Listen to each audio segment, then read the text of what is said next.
Hello, everyone. Welcome to the seventh episode of the Opposite Thought. I'm so happy today to announce that I have two special guests uh, from India and from the UK. So,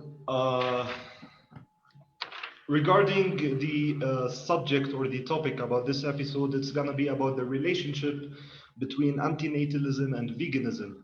Whether there is a relationship or not, we're going to listen to the guests' arguments and we will comment on this later on.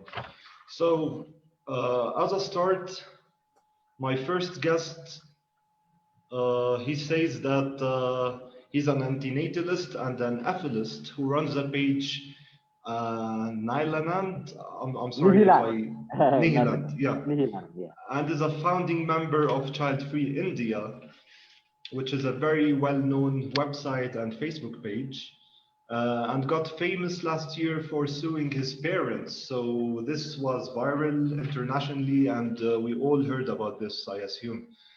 Uh, Rafael Samuel from India.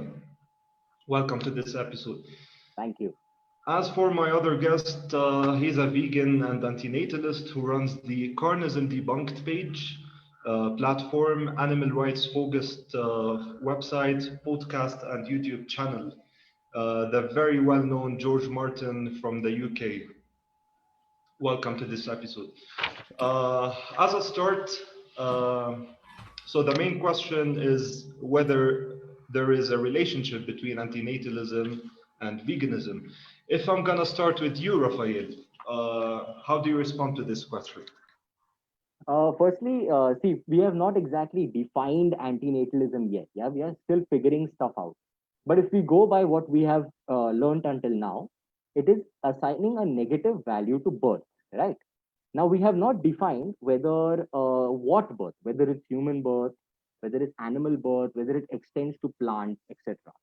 So, if someone simply doesn't want to give birth, right? They don't want to give birth. I think they can be termed as antinatal. So there is no real connection between veganism and antinatalism. That's my first So you point. think that there is no connection because antinatalism is not defined yet? It's not the extent of antinatalism is not defined. If you're an antinatalist and have given birth, then you're a Yes. hypocrite, right? But if you don't want to give birth and believe that you assign a negative value to birth, just simply the birth of your own child or human children in general, I think you can be termed as an antinatalist. It Yes, doesn't yes, have to be extended to veganism. yes, I understand what you mean. George, what do you think about this question? Do you see a relationship between antinatalism and veganism?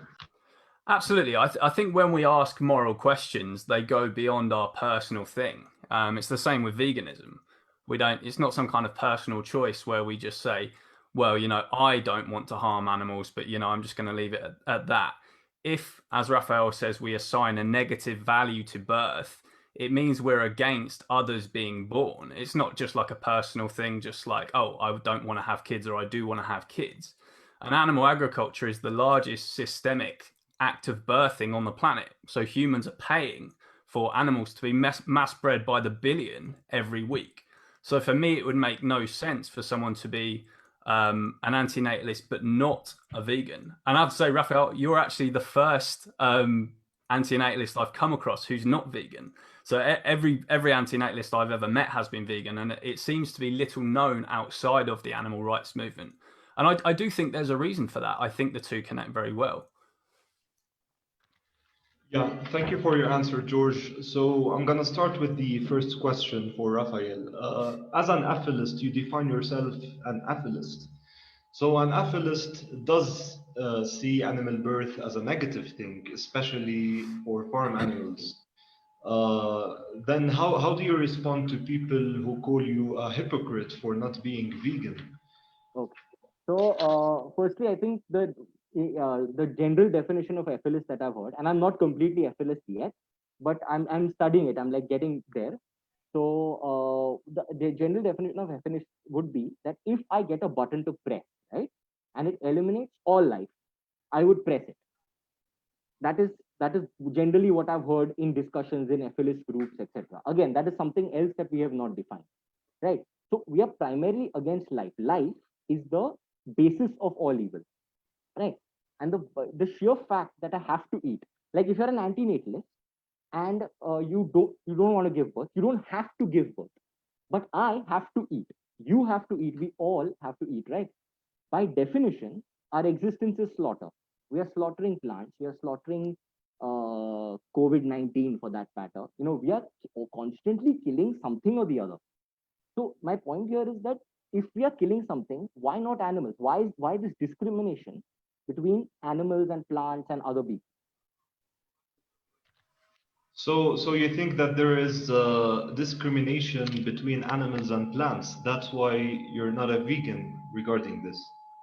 Yeah, because see, But you know that Aphilism is about all sentient beings, not suffering at all.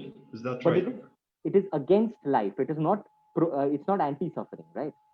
It is generally against the idea of life. It says life is negative. Of all sentience life, of everyone who has a nervous system, of everyone who's capable of feeling pain and suffering in general. Correct. So and the intention of aphilism is to destroy that. Like if it is being destroyed, let it be destroyed, right? Am I right? I don't know, because I'm still studying aphilism. I'm not completely into it. Yes. So yeah, I heard your response. I'm gonna ask George, what do you think about this? How do you respond to that? Well, life without sentience has no inherent value. You mentioned like COVID and plants and things like that, which aren't sentient, and I think that's if anything trivializing animal life. And humans are also a species of animal. So I would also, say to Rafael, how would you feel if someone compared your life to, say, a carrot or something like that? Because that's what non-vegans are doing when they bring up the plants argument. Ethylism and antinatalism is about stopping sentient life coming into existence. And the reason we draw a distinction as vegans and as ethilists and antinatalists is because plants and bacteria have no moral value. There's no consciousness that exists. When we're bringing animals into existence, whether that be the human animal or the non-human animal, we're creating suffering. And that's the whole point of it. Plants don't suffer, bacteria doesn't suffer. I seriously doubt that, because see, there is enough science that says, okay, just because we can't hear plants scream, there is enough science that says that plants do scream. They have a certain kind of, there's a certain frequency which we cannot hear them at, firstly. Secondly, what is your definition of sentience? Because if you see the savannas of Africa, you have, when elephants start eating one part of the savanna, the rest of the trees get bitter. They become bitter. The reason is because they have understood through some root system that the elephants have started eating them, right? So there is proof of plant sentience. What is your definition of sentience is my question. So sentience would be having consciousness and subjective experience. But the reason plants do these things, they emit chemicals and frequencies and things like that, is purely through natural selection. They just happen to do this because of evolution. They're not thinking about it. And they might have what we call intelligent mechanisms, but there's a difference between sentience and intelligence. For example, a computer is intelligent, right? I press a key and something comes up on the screen. So that's the same as like a plant, right? But my computer isn't sentient. I'm not harming my computer. By creating a computer, I haven't created sentient life. It might be creating intelligent life, and plants can do intelligent things, but they're not actually thinking about it. There's no sentience within a plant. And I completely disagree with Rafael when you say that there is science and studies to prove plant sentience. No scientist would take that seriously. The only studies that claim to show plant sentience are paranormal studies. So in the field of witches and werewolves and ghosts, it's not something we should take seriously at all. So you are saying that no, I will send you the link of where they say that things scream, or where there is a certain frequency and how they inform each other. There is a whole system within plants. Now you are saying it is just a system, but if I can prove it to you that when I am cutting a plant, it is screaming, that will you accept it has sentience? You say that is sentience. What do you mean by screaming? If it feels pain, if you can see, not just feeling pain, but it is against the whole idea of it being cut, right? Okay, I'll give you another example of sentience, right? There is a tribe in Solomon Islands, and whenever they want to cut down a tree, they don't cut it down. Okay, this is a study, it's a proper study. They just abuse it, right? They abuse it so much that it just dies. It has everything else. It has sunlight, it has water, it has everything, but it just dies out. Is this an example of sentience? Would you say that? Let me interrupt you here. Sorry, Rafael. Let's assume that plants also feel pain and they suffer as well.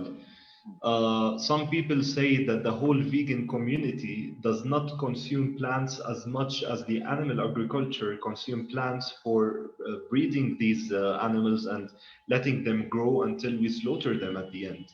Right. So even this argument can be easily debunked by agreeing on it. That's how some people say. I'm neutral regarding this. I'm not gonna take any side. So how do you respond to that? Yeah, I would agree to that.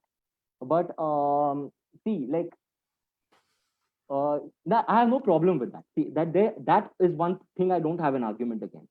But my problem here is with basically Facebook vegans who are telling people that, we are killing less than you, we are making less suffering than you, or we are at a moral high as against you guys who are eating animals. But my point is that you too are killing, right? I have no argument against the fact that, yes, when you are breeding animals, you're killing many more plants, you're killing many more sentient beings, as I'm saying, right? But this moral high that vegans take, that, I'm thinking, like I saw a status recently which said, thinking about all the animals that you have killed today. I'm like, guys, I mean, it doesn't make sense because, you too are killing something. That is my major point. But yeah, sorry, George. Go ahead, please. Rafael, would you say that you have the moral high ground over someone who kills children, human children?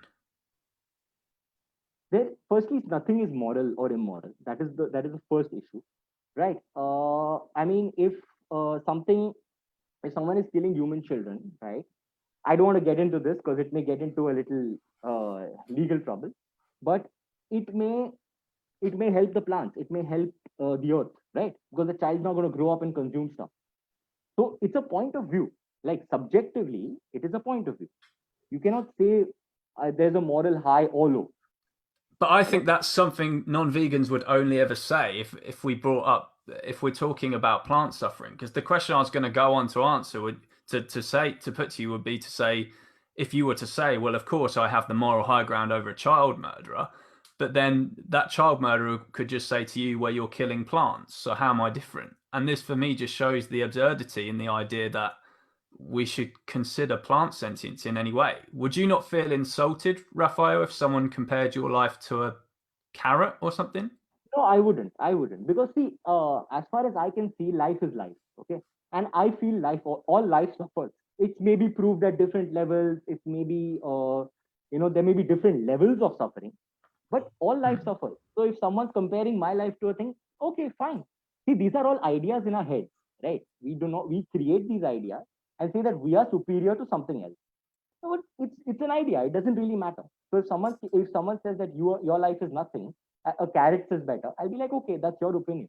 So let's say a child murderer let's say a serial child murderer has committed these awful crimes, and you, Rafael, say to him, why did you do this? This is horrendous. And he said back to you, well, you ate a potato last night. That's no different. How would you respond? I wouldn't respond. See, it's me versus him, right? So if someone is killing a child and I believe he is wrong, I'll do what I think is right. If he says that you ate a potato, you do what you think is right. It doesn't matter. Finally, what matters is the physicality of it, right? Am I stronger than him? Can I get him to the police? Can I prove that he killed the child? That is all that matters. Would you take someone to the police if they killed a potato? Well, that's not what the law says, right? The law has allowed me to kill a potato. So that's fine. That's the law. And I have agreed to the law by the virtue of being a citizen of this country. If the law said it was immoral to kill potatoes and it compared it to killing children, surely you would take issue with that. That is my point of view. See, if I prove that a potato gives me certain this, and the thing is, see, I have to eat, right? If you stop me from eating, then again, it's my strength against yours. If you're banning food, right, I'll fight for it. You get it? But whereas a child, people don't have to kill children, right? So these are two different things. But if someone is comparing the two lives, that is fine. But subjectively, each life matters or doesn't matter. It's subjective, right? Now, you mentioned we don't have to kill children. Do we have to kill cows and pigs and sheep? No, we don't have to. But see, there's the whole argument of nutrition. There's the whole argument that we are omnivores. And if you see even gorillas or even monkeys, they are omnivores, right? They are eating different things at different times. So a vegan diet doesn't necessarily give you everything. So if I'm getting more nutrition from, say, a chicken, in less flesh or in a less amount of this, then why not?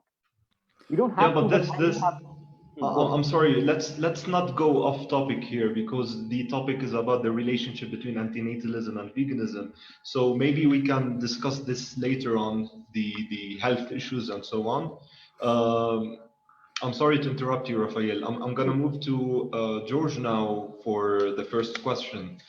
A lot of people say that it's impossible to avoid procreation altogether because nearly all plant-based crops require mass breeding, transportation, and enslavement of bees. So we do force animals into existence as a matter of fact. How do you respond to that? Well, the first part of causing harm and stuff like that is actually acknowledging that we do. I don't think either vegans or antinatalists should walk around with a halo over their heads pretending that they don't cause any harm, because we absolutely do.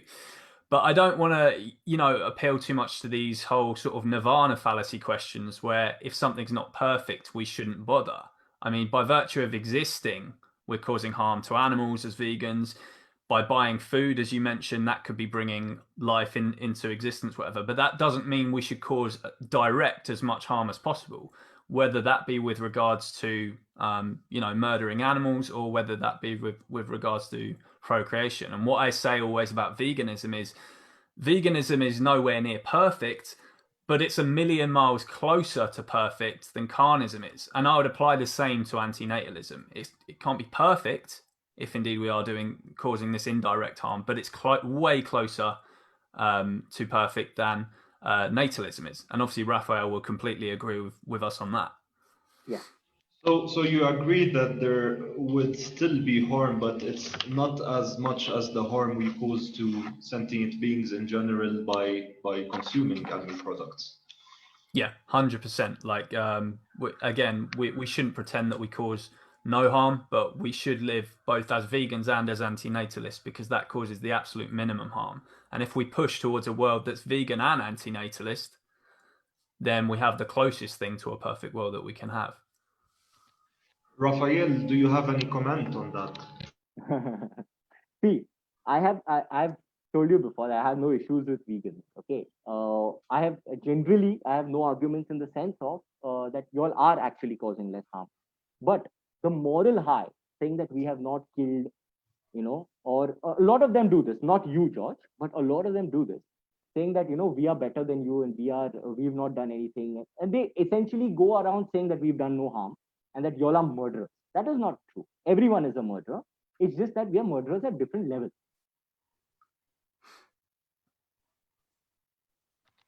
Yeah, so thank you for your answer. I'm gonna move to Rafael again for the second question. So since both veganism and antinatalism are about reducing suffering as much as possible, and their main goal is to eliminate suffering, so aren't they are strongly related to each other in a way? Because both are about suffering. Both are like, if you ask any antinatalist, why don't you want to have kids? Okay. He or she will talk about the suffering of that kid. Like, why add more suffering to this world? So is the vegan. So why don't you still see that there is a relationship between these two? See, if someone wants to have a relationship, like for example, vegans don't see a relationship between veganism and antinatalism in the sense of there are vegans with kids, right? So what do you say to such people? So the thing is that each philosophy has its own thing. Like like I said in the beginning, antinatalism is not yet completely defined. So if your antinatalism extends to plants and animals and all, then that's fine. You can be vegan. That person I would call a hypocrite. But if someone just wants to be antinatalist and says, I don't want to make the cause of all suffering, which is humans, right? Then that's fine. They can be still termed as antinatalists and not necessarily be shamed for being vegan. So yeah, Rafael, how do you respond to this? Because there's, as you know, there's a lot of antinatalists who are not vegan, who are, for example, related to the VEMT Hmm. organization, which is Voluntary Human Extinction Movement, and maybe they do not care about animal suffering that much. How, how do you see that? That's fine. See, like I said, the extent, right? So if I'm an antinatalist and I've not had a child and I encourage other people to not have children, that is the extent of my antinatalism, right? Yes, so that's how you define antinatalism. Yeah. George, do you have any comment on that? Like, antinatalism can be only for humanity and not including animals. Yeah, again, I think that would just be drawing arbitrary lines between sentient species. I can't see why we would say that it's not okay to breed the human animal, but it's okay to breed the non-human animal when we both suffer, we both have consciousness. And again, I would also say to vegans who aren't antinatalists, who want to procreate, how can it make sense to not want to breed the non-human animal, which vegans are against, right? They're against breeding. They spay and neuter their cats. They don't want pigs and cows and sheep to be bred. But then they want to breed the human animal, who's by far the most destructive and violent animal on the planet. So I can't understand why a vegan would see no sense in being an antinatalist, or an antinatalist would see no sense in being vegan. You said arbitrary lines, yeah. But in your head, you have drawn arbitrary lines. You asked me the question that if someone compares your life to a carrot, right? How would you feel? Like obviously you would not feel good about it. That means you have drawn an arbitrary line for all practical purposes, right? I haven't. That's all I'm saying. Like we all have our own line, and I'm just going by your definition of it. But do you think the difference between a human and a carrot is that arbitrary, or do you think it's a hugely significant difference? They have different functions, but they are both life, right? They both exist. That's it. I would say that the key thing that makes it not arbitrary here is sentience. So a pig and a human, it's just drawing an arbitrary line between. Look, I have a nose, a pig has a snout. I have hands, a pig has trotters. But we both suffer, we feel pain, we avoid suffering. It would be better for both the pig species and the human species for them if they didn't exist and suffer. You just can't say this about a carrot. How are you 100% sure that a life, okay, a carrot or something, does not suffer? A country does not suffer because a country doesn't exist. It's in our head, right? Government does not suffer because it's in our head. But people suffer, right? So we are saying yes, people are sentient, but countries are not sentient. Country is just a concept. It's an idea in our head. But a vegetable is a life. I'm sure it suffers. It's just not been proved enough. So you cannot say for sure that a vegetable is not sentient.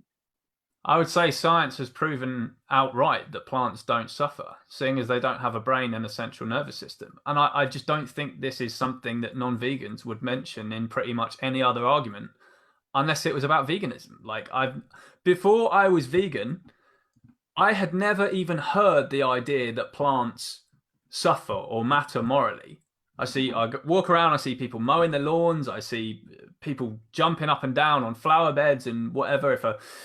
If a squirrel runs out in the road, they swerve to avoid the squirrel and they go on the grass instead. So non-vegans know full well that plants don't suffer and have no moral value. Then as soon as you tell someone that you're vegan, suddenly you're a plant murderer. Do you not think No, that that's strange? I think firstly, assuming that a plant has no sentience is the ultimate hubris. Just like we assume that we can enslave all animals, right? Today we are assuming that plants have no sentience. I believe personally, okay, that everything has sentience. Whatever, like everything in the sense, everything that moves and grows and can give nutrition, etc., has maybe different levels of sentience, but there is sentience. So if we choose to be more conscious about the way we deal with nature and all, we will start believing that plants have sentience, and we'll treat it accordingly. It's just that. See, others, I'm sure there are many hypocritical people who come up to you and say that oh, plants have feelings too, plants have feelings too, but they don't know what they're talking about. I'm very clear. Everything has sentience. Everything that can move, grow, and nourish. I'm still not convinced that you actually take this seriously in your day-to-day life. Like, I'll ask you a question right now. Rafael, say you're walking along the street and you see someone beating up an old lady. Mhm. You would intervene, correct? Right? Because Now, that's against the law. So that the law is the only reason that you would intervene, not for the sake of the old lady. For the sake of the old lady, if I felt like it at that point of time, yes, I would. Yeah, so the law, I don't think the law should come into this, right? It's the good Okay. thing to do. You see someone beating up an old lady, you'd intervene, right? Now, All right. if you walk down the street and you see someone tearing a blade of grass, Mhm. would you intervene? Actually, I would, and I have. If the grass does not belong to them, right? Hmm. Secondly, if it's public property, I would definitely do that. But if it's theirs, if it belongs to them and the law allows it, that's fine. Let them do that. But now you're more making an argument about whose property it is. Now, if I'm walking along and I see some kids jumping on an old lady's flower bed, let's Mhm. bring the plants and the old ladies together in a different scenario. The only reason I'm intervening is because it's her property, not because it's sentient life. I'm saying, hey, get off that old lady's lawn. What are you doing? Because they're damaging her property. But Right. there's no moral issue with someone tearing a blade. Well, as you said, someone tearing like a blade of grass they just see along the street. You're not like when you're intervening in that, you're not doing it for the sake of the blade of grass, right? You're not going, no, Actually, stop it. I would actually do that because see, I'll tell you the culture that I've grown up in, right? We Hmm. believe everything has sentience. Like that is the Hindu culture. So we've been Mhm. taught that everything has sentience. So if someone is pointlessly doing something, right, and just harming something or a tree or anything, I would stop. I would definitely stop. That's how I've grown up. That's just me. But if someone who does not care about plants at all or does not care about their sentience at all says something to you, then they are hypocrites, right? But I would do it in depending on a situation. Even if someone is beating up the old lady, I would do it depending on what the situation was, right? If I felt like it at that point of time, that's it. Well, I would just say that we should always intervene if we're seeing an old lady get beaten up. The fact that you say the plant should have different, depending on the circumstance, you would intervene. That says a lot. It shows that the difference between plant and animal life is huge. I don't think it's an arbitrary thing. No, because that is what the law allows, right? See, if the law says the law has developed with society, right? So society is saying that a plant has less sentience. That does not mean it has less sentience. Maybe less, but it still has sentience. And we have decided that we can move over that, right? We can just do whatever we want with it. And that concept has permeated everywhere. So that's it. That if the law allows it, and I have agreed to be a part of the law by the virtue of being a citizen of this country, then Hmm. let it go ahead. If that law starts affecting me, which it has already started affecting a lot of people, you have your Greta Thunbergs and all, which are saying, stop killing the trees or whatever. Then I would protest. Then I would go against it. So it's just that it's what is affecting me, right? But I still have my beliefs. I still hold my beliefs. The law is a separate thing. Hmm. And I guess I'll just ask you another question, Raphael, just before I guess we should hand back over to Laith. Is another scenario here: if you're driving along Mhm. and an animal jumps out in front of your car, Mhm. would you hit the animal or would you swerve onto the grass to avoid hitting the animal? I would probably swerve onto the grass to avoid hitting the animal because the animal is going to damage my car. Okay, let's assume the animal is a squirrel. Okay. It's I not don't going to know what damage I your do. car. It's not going to damage my car. Then I would still be going.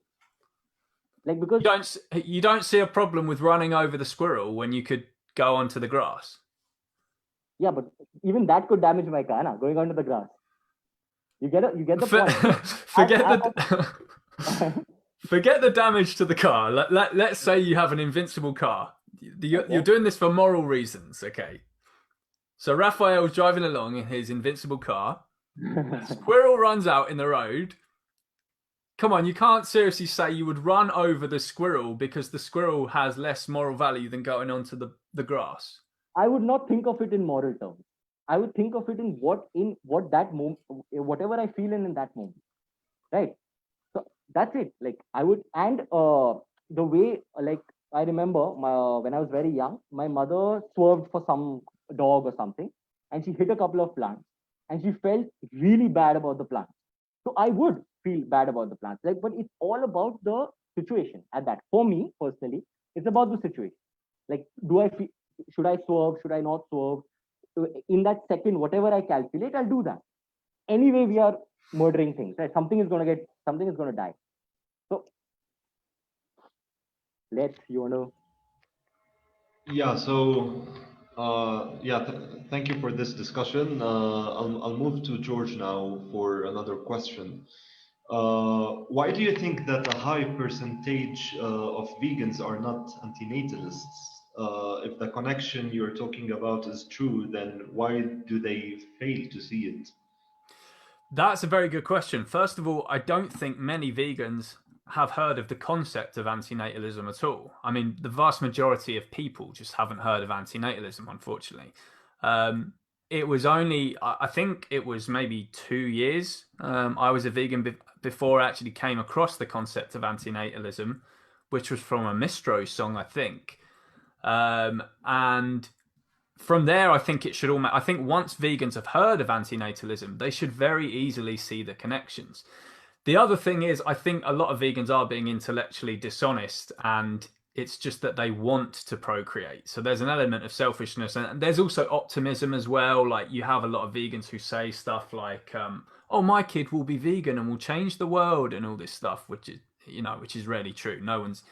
I mean, how many people's kids actually change the world? Absolutely everyone says this. So there's this hopeless optimism involved as well, and the idea that our own kids will definitely be vegan and cause no harm, which is proven wrong time and time again by pages like Vegan Army Fails, which is a very good page. Go check that out, anyone, if you're watching. And so I think it's those three things combined. So lack of knowledge, a little bit of selfishness, and optimism bias, I guess. Yeah, thank you for your answer, George. Rafael, there's an interview with Talk Radio. I think it's a British radio that made an interview with you last year. Yes. When you had the story of suing your parents. Yes. So they were asking you why are you doing this? And you said that because your parents gave birth to you without your consent. So do you still see that we still do this to animals without their consent? Yeah. And how do you make the connection here? See, if you're saying we are doing it to animals without their consent, then assuming my gist of sentience with plants, we are crossbreeding them. We are making GMOs. We are genetically modifying them, exactly tailor-made to our benefit, right? We are making them more nutritious, less nutritious, without seeds, right? So consent, no one has consented as such. It just happened. Like, it's like saying there was a puddle and there's water in it, and has the water consented to be in the shape of the puddle? It's just happened, right? So everything that we do, all the lives we live today, is completely without consent. So it's happening all over. My thing of slaughter of everything applies to here also. That we have not taken the consent of anything. We have genetically modified everything to our needs. But then why sue your parents if you don't think that consent is an important thing in all this?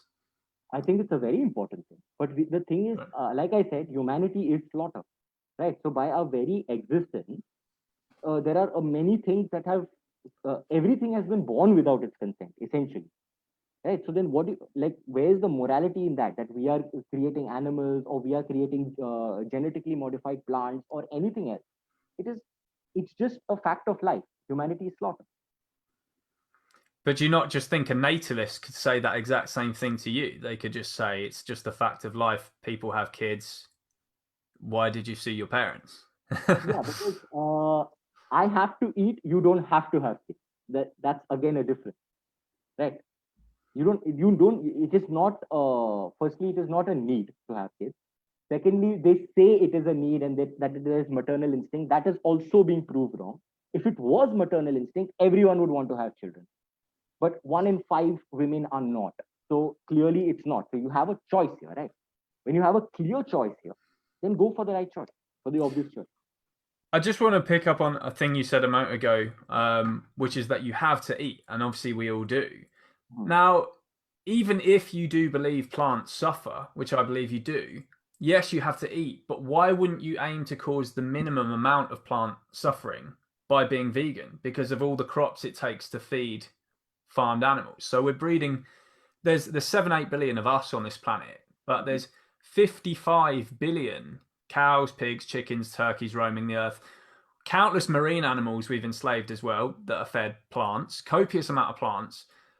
Do you not think it makes sense, even if you do believe that plants suffer, to be vegan? Because then you're causing the minimum amount of harm to plants.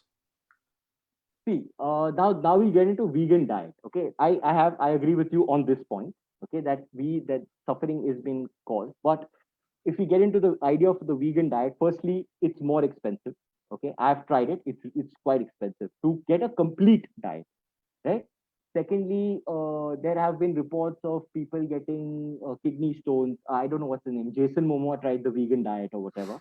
He got kidney stones. There has been another celebrity who got who has had problems with the vegan diet. You don't get B12, right? And the most important is that we are omnivores, whether you like it or not. Even like I said, gorillas and orangutans and all, they all do have insects. They have little rodents, right? So they are also eating. We need to supplement our diet. So in this case, where you're saying there is more suffering, I agree, but we need to supplement our diet. So we need to eat. So if a vegan was to be able to convince you that you could live as cheaply or cheaper on a vegan diet, and that you could get all the nutrition that you needed, would you be vegan? Yes, why not? Yeah. Okay, I'm very glad that that people such as yourself will acknowledge that, because that's one of the most important things about being vegan. Because neither myself and Laith were vegan at one stage, and I guess maybe we had these same thoughts that you did. And I don't know if this will be something that we're discussing in this live stream, but for sure, Laith, if we could convince Rafael that he can live No, cheaply as a vegan and point get is, all the nutrients he wants, he should be vegan. I'm not anti-vegan, like I said. I'm just against the whole idea that vegans are so like, we have a moral high. And it's basically this. There was this guy, Michael Sloss. He's like, basically, I'm tired of these Facebook vegans. Constantly trying to convince people, and convince in a very horrible way. Like, y'all are murderers, but so are you. I'm here to learn. I'm not here to debate as such. I'm here to learn about what y'all are trying to say. Mm-hmm. So, Laith, during this live, are we going to delve into the nutritional stuff and stuff like that, or is that something we might have to do at another time? So it depends on the time. We have about 20 minutes left. We will see how it goes. Okay. But yeah, we can try to manage it. We will see.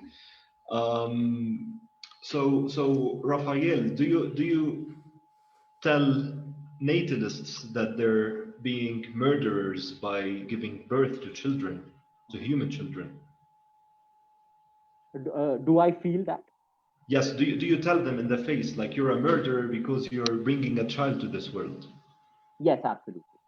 Like, So why do you have a problem with vegans telling non-vegans that they're murderers for murdering animals and contributing to that? If you yourself tell natalists that. Yeah, because I need nutrition. They don't need to have children. That is the basic difference. So it's because of nutrition here. Yeah, it's because of a need. What do you need and what do you not need? Yes, yes. Yeah, thank you for answering. I'm gonna move to George now. George, so this question was not prepared. Now it came up to my mind that many people see you that you're being an antinatalist because you have hate towards humans. You do not love humans and you do not support human rights. You're only biased to animal rights, and that's how people see you. Uh, they say you're a racist, you're a misanthrope, and you said more than once that you're a misanthrope, and you listen to Mistro's song, so that tells how your misanthropy level is very high. So how do you respond to that? Well, the claim that I'm discriminatory towards any human group is completely unfounded. These are just stupid rumors that go around the vegan movement, as I hope you well know, Leith. The misanthropy part is true, but it's actually the misanthropy which is a part of antinatalism. It's kind of, I think Benatar describes there being two sides of antinatalism. There's the misanthropic argument, which means that humans are a negative species, we're a bad species, and bringing humans onto existence is doing a bad thing. That's absolutely so. For me, it's part of antinatalism to have misanthropy. That doesn't mean like going around spitting in people's faces or anything like that. It just means acknowledging that humans are a dangerous animal. We are the world's most dangerous animal. We just are. Then there's the altruistic reasons for being an antinatalist, which for me actually shows I do care about humans probably more than a lot of natalists do, because I'm actually have empathy for humans being brought into this world of suffering. I don't want humans to suffer. Race, sexuality, their gender, whatever it is, I don't want any being on this planet to suffer. And that's why I'm an anti-natalist as well as a vegan. Yeah, but let me highlight something here. So for example, if there's a war in a specific country and children are dying on a daily basis because of explosions, weapons, and so on, would you be happy that that child was killed because if he stayed alive, he would consume animal products and cause suffering to these animals? Or would you feel sad for that child because he was killed? Like you mentioned David Benatar that he spoke about misanthropy. He spoke about misanthropy and philanthropy at the same time. Like he said that he's a misanthrope and a philanthrope at the same time, that he feels bad for these children if they suffer when it's unnecessary. How do you respond to that? The thing is, with human deaths, it all depends on who the person is. There are evil people that I do wish death on. I don't wish death on children because I think they're about, they're about the most innocent humans that are in existence. They don't have as much moral agency as an adult does. And when I was a child, I ate animals, I killed fish, I went fishing. I think it would be a bit hypocritical on me to wish death on the former version of myself, to wish death and suffering on the young George. If George was like an evil rapist murderer or something like that, this is the point where I get wishing death on others. But I don't think we should, I don't think misanthropy should, go to the extent that we're wishing suffering and death on children, for example, who don't have the moral agency that adults do. So do you wish death on people who are fishing nowadays? I Because you don't did that once before. I don't wish death on them, but I wish that they would. I wish that they would educate themselves. Essentially, I again, even as an adult, I was still murdering and enslaving animals. So again, I'd be a bit of a hypocrite, but we still have more moral agency. So I'm still going to hold a human to a higher standard than I would a child. And we're so conditioned by this carnage system that we live in that I don't respect it, but I understand it. Why people fish, slaughter animals, whatever it is, I understand it. I don't respect it. Rafael, do you have any comment on this before we move on? Yeah, I totally agree with him in this case, and I'm a complete misanthrope. And other than that, yeah, I mean, I think not just humans, but life is the root of all evil. So if someone is dying painlessly, I won't stop that. Anybody. If can you repeat this? If someone is dying If someone painlessly, is dying painlessly, I you won't stop wouldn't that. stop that Yeah. because you feel it's better for him, or because it's better for the world, It's better for everybody involved, including him. including him. Yes. Yes, I do understand that. Yeah, so one last question for you, Rafael. By being vegan, you're being an antinatalist by default for the millions of farm animals who are forcibly bred on a daily basis for human exploitation. So isn't that crystal clear that there is a link between both causes? Okay. Firstly, I don't think most vegans, okay, the argument they have, like the George is well spoken. He speaks about the entire this, but most vegans have this argument that you wouldn't kill the animal personally, right? But what if I would? Right? I don't think they understand the entirety of the vegan argument. So when they are saying that they are against the idea that oh the animal is screaming and there's so much blood and how can you do that to an animal? So that is the first thing. I'm sorry. What was your question? I lost this. Yeah, I was gonna say that your answer has nothing to do with the Yeah. question I'm sorry. because I'm really sorry. it's fine, it's fine. So by being vegan, you're being an antinatalist automatically for these animals that are not being bred and coming to suffer. Okay. Do you agree? Automatically, yes. Partially, yes. I partially agree with that. So there is a link between veganism and antinatalism here. Like I said again, it is the extent of what you believe, right? Like it's just that if I just don't want to have a child, that's fine. If you are being vegan now, people are vegan for many reasons. If you accidentally happen to be vegan and antinatal, therefore antinatalist, that is fine. Like that is your thing. But like, it's a point of view. Yeah, so thank you, Rafael. So we're about to finish now, but I'm gonna leave an open debate for you if you have anything else to say, both of you to each other. I'm gonna start with George, maybe. To be honest, I don't think I have any questions left for Rafael because I think the key thing here with Rafael is that if he can be like he cares about suffering, right? We know that. If he can be convinced that he can eat cheaply and without harming his own health as a vegan, I think that's the key thing. I think Raphael does care about sentient life being brought into existence and suffering needlessly. The thing here about Raphael is the thing preventing him from making that switch and going vegan is I guess he's got this survival idea in his head that yes, it's bad that I cause suffering to animals and bring them into existence, but unfortunately I'm here and I need to eat. Absolutely. Now, if we can convince Raphael another time, whenever it is, that he doesn't need to do that and he can exist perfectly healthily and cheaply, I think that's the key thing here. And I think Raphael would agree with pretty much everything else that we've said. That's the only thing, if I'm right, Yeah, preventing him. Okay. I just have one question. You say now I'm saying everything has sentience, right? So you are clearly giving more value to one kind of sentience, which is more sentience, and less value to another kind of sentience, which is say a carrot sentience or something, right? So if you are giving less value and you're saying it's okay to kill the carrot, then why isn't it okay to kill a sheep or this? Like, what is your view on that? How would you answer that? Because I'm going by your morality. You're saying there's less sentience in something else. So why not kill it? What is wrong with it? Let's not get into the environment part of it. I'm just talking about the morality.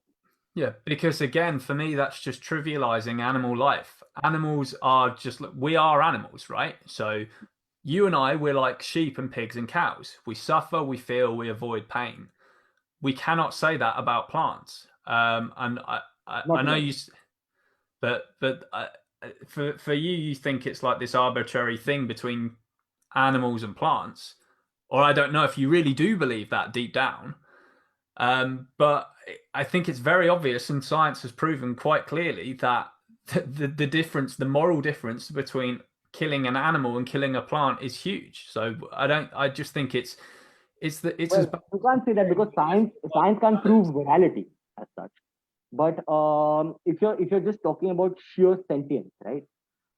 That's my only point is that an animal screams and you hear it, and something else does not scream and you don't hear it.